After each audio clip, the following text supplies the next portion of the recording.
Sa video na ito ay pag-uusapan po natin ang isa na namang mainit na balita na posible pong makaapekto sa global markets. Kasama na syempre ang mundo ng crypto. Ang usaping ito ay tungkol po kay Donald Trump, yan, or Pangulong Donald Trump, at ang biglang pagbaliktad po niya ng kanyang desisyon sa US-China trade war. Imbis po na panindigan niya ang 145% na buwis sa mga produkto mula sa China, nagulat po ang marami nang sinabi niyang ibaba ito sa 80%. Kaya, ayan, ano nga ba ang simpleng desisyon na ito? Ayan, may mas malalim ba na dahilan sa likod ng kanyang aksyon?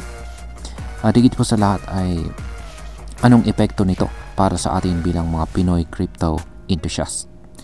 Kaya yan po ang siyang ating pag-uusapan sa video na ito. Pero bago po tayo magpatuloy ay pakibasa na lamang po muna ang disclaimer dito sa ibaba ng ating screen. At ayan, ang ating nakikita po rito ay si Pangulong Donald Trump at ang kanyang kapansin-pansin na signature na kilay. Ayan. Ngayon ay simulan po natin sa kung ano ba ang US-China trade war at bakit po ito nag-umpisa. Kaya para po ito sa mga baguhan at hindi pa wala pang ideya tungkol sa nagaganap na US-China trade war na ito. Ngayon, ang US-China trade war ay nagsimula pa noong mga nakarang taon dahil po sa mga reklamo ng Amerikano na hindi patas ang kalakalan nila sa China. Ibig sabihin ay mas maraming produkto ng China ang pumapasok sa US kumpara sa kabaligtaran. Dagdag pa rito ang mga issue sa intellectual property at technology na ayon po kay Pangulong Trump ay ginagamit ng China sa hindi tamang paraan. Bilang tugon ay pinatawan po ng Amerika ng napakataas na buwis o tariff ang mga produkto mula sa China. Dito po pumasok ang 145% na buwis na hanggang ngayon ay nakatayo pa rin. Ang layunin nito ay mapilitan ang China na makipag-usap at magbukas ng market para sa mga produktong Amerikano. Ngayon ay ano po ang bagong sinabi ni Pangulong Donald Trump at bakit po ito mahalaga? Kamakailan lang sa kanyang Truth Social post ay sinabi ni Pangulong Donald Trump na mukhang mas tama na ang tariff na nasa 80% na lang. Yan. Ito ay malayong mas mababa kumpara po sa kasalukuyang 145%. Ipinahayag din niya na ang huling desisyon ay nakasalalay kay US Treasury Secretary Scott Bessent at sa magiging takbo ng pag-uusap nila sa mga kinatawan ng China. Makikita natin dito na medyo lumambot ang posisyon ni Pangulong Trump. Ilang araw lang ang nakalipas, sinabi niya na wala siyang balak magbawas ng buwis sa China.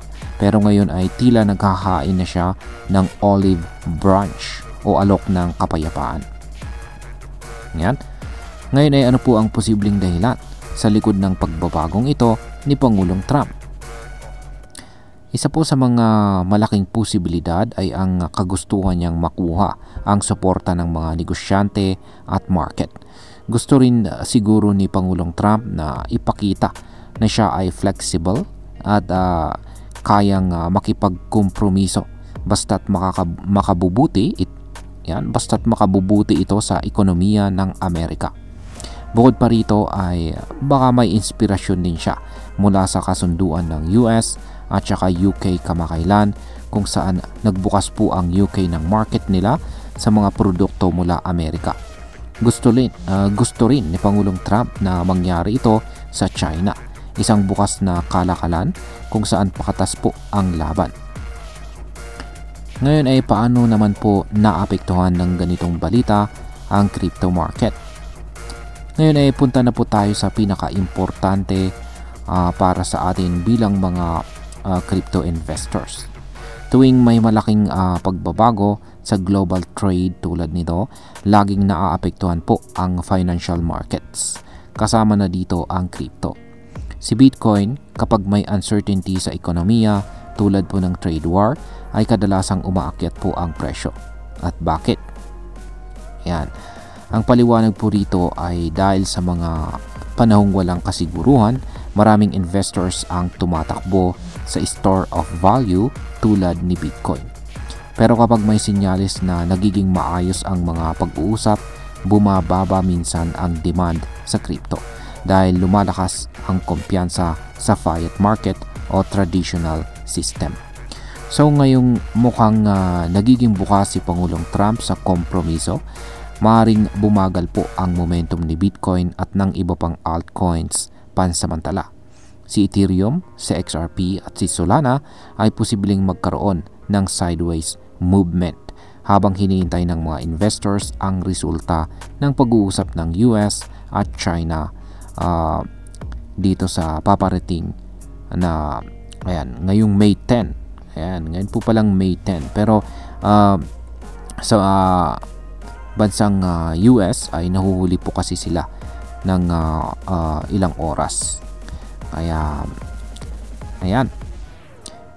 Ngayon, ang sunod po nating katanungan dito ay ano naman po ang maaring maging epekto nito para sa atin bilang mga Pinoy crypto enthusiast. Yan, para sa atin bilang mga Pinoy, mahalaga pong bantayan natin ang mga ganitong balita. Hindi lang ito tungkol sa US at China. Ang mga desisyon po nila ay may domino effect sa buong mundo. Halimbawa, kapag bumaba po ang tensyon sa trade war, maaring lumakas ang US dollar. At kapag lumakas po ang dollar, humihina po ang value ng crypto laban sa fiat sa short term.